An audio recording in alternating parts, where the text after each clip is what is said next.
हमारे अपनी हुकूमत का तो वो कहते हैं कि ये इनका तो मैंडेट भी नहीं है ना, ये इनके बस की बात है कि ये कोई फैसला ले सकें। और फिर जिनसे बात करनी चाहिए वो शायद वो भी इंटरेस्टेड नहीं है।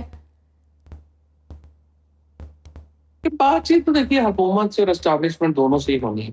उसके हम्म। बगैर तो बातचीत हो नहीं सकती। तीन बड़े फरीक हैं, हुकूमत है, हम्म। एस्टैब्लिशमेंट है और इमरान खान। हम्म। जब तक ये तीनों बातचीत के ऊपर आमादा नहीं होते, बातचीत ज़ाहिर आगे नहीं बढ़ सकती। इनमें से हम्म। एक भी समझता है कि बातचीत नहीं हो सकती और बेकार है, तो ज़ाहिर है हम्म। फिर बातचीत नहीं हो सकती। फिर हम ऐसे ही है, फिर हम देखेंगे कितनी देर और आप इस तरह से रह लेते हैं, कितनी देर आप और इस तरह चलना चाहते हैं। ये तो देखें ना, एक चॉइस है। ये कोई जबरदस्ती तो बातचीत नहीं हो सकती, जरूरत के तहत होती। तो मेरा ये ख्याल है कि हमें जरूरत है। लेकिन सर, वजीर आला तो खैबर आप पख्तूनख्वा सुहेल अफरीदी का ख्याल है कि हम बातचीत हम कर समझता हूँ कि चुके हुए जरूरत हैं। नहीं है। अब बातचीत तो से ज़ाहिर तो है मेरे हमने कानूनी तरीके भी सारे इख्तियार कर लिए, लेकिन हमारी मुलाकात नहीं कराई गई। तो अब तो उन्होंने एहतजाज को ही मुल्कीर सतह तक ले जाने का ऐलान किया है। आपके ख्याल में मौजूदा हालात में पीटीआई के पास सड़कों की सियासत के अलावा कोई मुअस्सर सियासी रास्ता मौजूद है, या आपको लगता है कि 27 सितंबर का जो लॉन्ग मार्च है वो हुकूमत पर वाकई फैसला कुन दबाव डाल सकता है? आपकी अपनी जाती राय क्या है?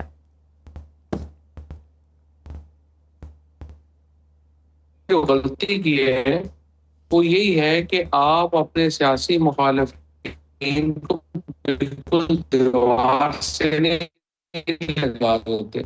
आप उनको भी मौका देते हैं, आप उनको भी साथ। जमहूरियत जो आपस का एक रिलेशनशिप है जिसको हमारा आइन प्रिजर्व करता है, उसका नाम है।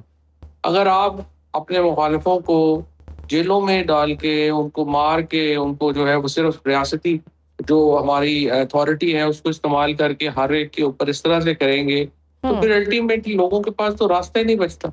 हम्म। आपने जो एहतजाज जो भी सोहेल अफरीदी कर रहे हैं, मुझे आप बताइए कि इसके अलावा वो क्या करें? हम्म। आपने हुकूमत ने और अपना आपने जो पार्लियामेंट्री पार्टी है, आपने सोहेल अफरीदी है, उनको आपने इसके अलावा उनके पास कोई रास्ता ही नहीं है कि वो एहतजाज के ऊपर जाए। तो मेरा ख्याल है कि बड़ा अनफॉर्चुनेट है। अब दूसरी बात यह है कि एहतजाज कामयाब हो पाएगा या नहीं कामयाब हो पाएगा, अब मुझे नहीं पता। उसकी वजह यह है कि एक तरफ तो पीटीआई के अंदर कोई सलाहियत नहीं है बड़ा एहतजाज करने की, सही। लेकिन दूसरी तरफ हुकूमत बहुत कमज़ोर है। और अनफॉर्चुनेटली अगर पाकिस्तान के अंदर जो सोसाइटी है वो बिल्कुल एक सिमरिंग के ऊपर है, यहाँ पे एक जो है हम्म। ना आग नीचे जल रही है और कोई भी आदमी मुतमईन नहीं है मौजूदा निज़ाम से और हुकूमत से। और हम्म। अगर पीटीआई में अगर ये एहतजाज शुरू होता है, वी डोंट नो इसकी डायरेक्शन किधर जाएगी। मैं हुकूमत में हूँ तो I would be a worried man. मेरी कोशिश ये होगी कि एहतजाज से पहले मामला जो है वो ख़त्म हो जाए और हम कुछ एक दूसरे को अकोमोडेट करके आगे चलने की कोशिश करें। हम्म। क्योंकि इतनी ज़्यादा जहाँ कन्फ्रंटेशन हो सोसाइटी के अंदर, इतनी ज़्यादा जहाँ पर एक गुस्सा हो लोगों में, हम्म। वहाँ पर आपको एहतजाज अवॉइड करने चाहिए। बदकिस्मती से ये सोच अभी जो डिसीजन मेकर्स हैं उनमें नहीं है और वो समझते हैं कि वो हर चीज़ जो है वो डंडे से ठीक कर सकते हैं। तो आप देखते हैं।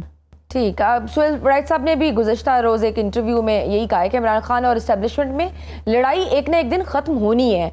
सवाल सिर्फ ये है कि कौन पहले झुकता है। आपकी राय हमेशा यही रही है कि तरीके इंसाफ की रियासत से सुलह होनी चाहिए। आप क्या समझते हैं कब ये कशीदगी ख़त्म होगी, कि कौन झुकेगा? आपको कोई लग रहा है कि कोई इनमें से एक अपनी अना को साइड पर रख के कंप्रोमाइज़ करेगा और झुकेगा? झुकना तो खैर किसी को भी नहीं है, झुकने की जरूरत क्या है? जहाँ पे टीम ये हो कि झुका के बात करनी है, वहां पे फिर बात तो नहीं होती ना। वहां पे हम्म। तो आप जो है तो इसका मतलब ये है कि आप एक ऐसी इब्तिदा कर रहे हैं जिसका अंजाम अच्छा नहीं हो। जो हम्म। सोच जिसके ऊपर आप बातचीत का आगाज करते हैं वो ये है कि दोनों साइडों की इंटरेस्ट जो है वो कोर इंटरेस्ट जो है वो बच जाए।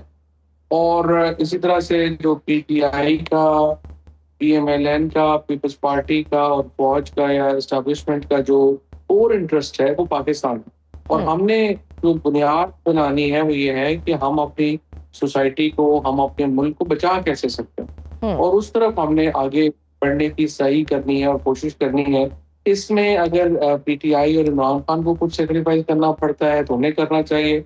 और बातचीत करने का आगाज करना, उसका एक माहौल बनाना, वो तो देखिए हुकूमत ने करना। अगर वो माहौल बनाए कि बातचीत को आगे बढ़ाना चाहेंगे तो ही बातचीत आगे बढ़ेगी, वरना ज़्यादा बातचीत आगे नहीं बढ़ेगी।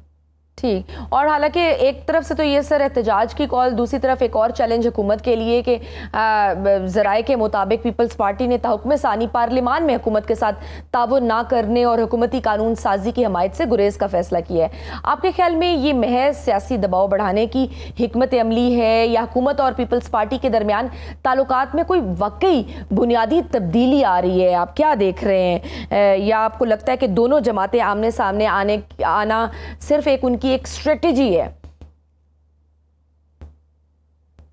ना पीपल्स पार्टी ने फैसला खुद किया है कि वो इस हुकूमत में शामिल होंगे, ना नून लीग ने ये फैसला खुद किया है कि वो पीपल्स पार्टी को इस फैसले में रखेंगे। ये पाकिस्तान में एस्टैब्लिशमेंट ने एक अरेंजमेंट क्रिएट किया है जिसके तहत पीटीआई को बाहर करना था, लिहाजा इन दोनों जमातों को इकट्ठा किया गया। अब ये फैसला पीपल्स पार्टी के बस में नहीं है कि उन्होंने हुकूमत को छोड़ना है।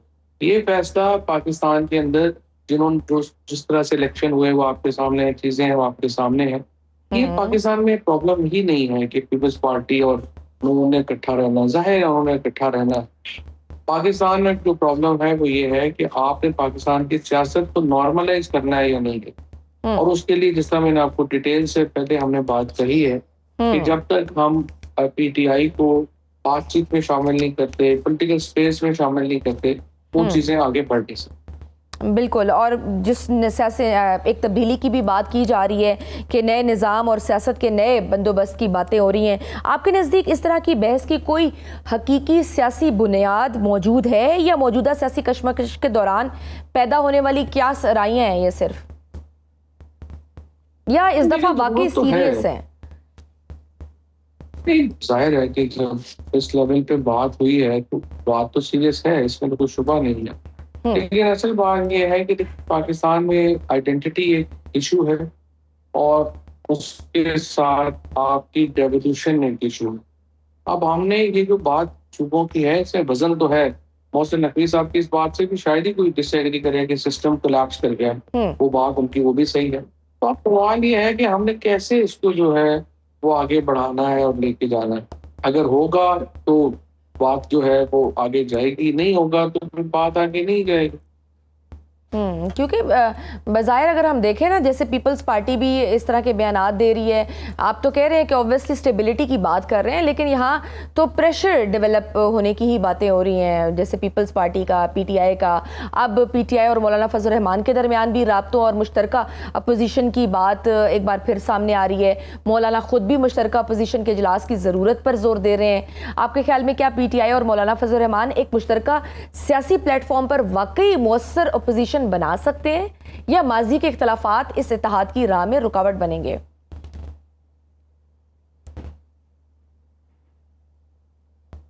बना सकते हैं। उसकी वजह ये है कि इस वक्त जो कोर प्रॉब्लम है अफगानिस्तान के इशू के ऊपर लेके वो मौलाना का जो पोजीशन है वो पीटीआई की जो है वो बिल्कुल इस वक्त तक तो उनकी जो ताल्लुकात हैं वो बहुत खराब है। तो लिहाजा ये तो बिल्कुल कोalition बन सकती है, लेकिन दूसरी तरफ पीटीआई के अंदर कोई ऐसे लोग हैं नहीं जो कि इस मामले को आगे बढ़ा सकें। सो आई थिंक इसकी जो प्रॉब्लम है वो इसमें सब्सटेंस तो बहुत है, लेकिन एग्जीक्यूशन में प्रॉब्लम है कि पीटीआई के पास लोग नहीं है जो कि इस मुद्दे को आगे बढ़ा सके। और अगर पीपल्स पार्टी, पीटीआई और जेयू इकट्ठे हो जाते हैं तो फिर ये अलायंस, ये जो स्ट्रगल है ये बड़ा लीथल हो जाता है, फिर हुकूमत के लिए प्रॉब्लम हो। ठीक। सर लास्ट आपका कमेंट लेना चाहूँगी just to sum up discussion. अगर हम मौजूदा सियासी सूरत हाल को एक साथ देखें तो आप तहरीक इंसाफ का एहतजाज, हुकूमत और पीपल्स पार्टी के इख्तलाफात, आज़ाद कश्मीर की सियासत, महंगाई और फिर नए सियासी निज़ाम की बहस, तो आपके ख्याल में अगले चंद माह पाकिस्तान की सियासत के लिए किस लिहाज से फैसला कुन साबित हो सकते हैं और आपको मुल्क के सियासी मंजरनामे में अगला बड़ा मोड़ कहाँ नजर आ रहा है? देखिए ये अगले 6 महीने बड़े अहम हैं। इसमें 2 चीजें हमने देखनी है। एक तो ये कि नए सूबे बनाने की तरफ जो फैसला हुआ है क्या हम उस तरफ बढ़ते हैं या रुक जाते हैं। अगर आप उस तरफ बढ़ते हैं तो एक बहुत ही मोनोमेंटल डिसीजन है जो होना है। और दूसरी अहम डेवलपमेंट हमने ये देखनी है, अगर आप अपोजिशन की बात करें तो क्या पीटीआई और जेयूआई इकट्ठे हो सकते हैं कि नहीं हो सकते। हम्म। ये दो वाकयात पाकिस्तान की अगली पॉलिटिक्स जो है उसको शेप अप करते हैं।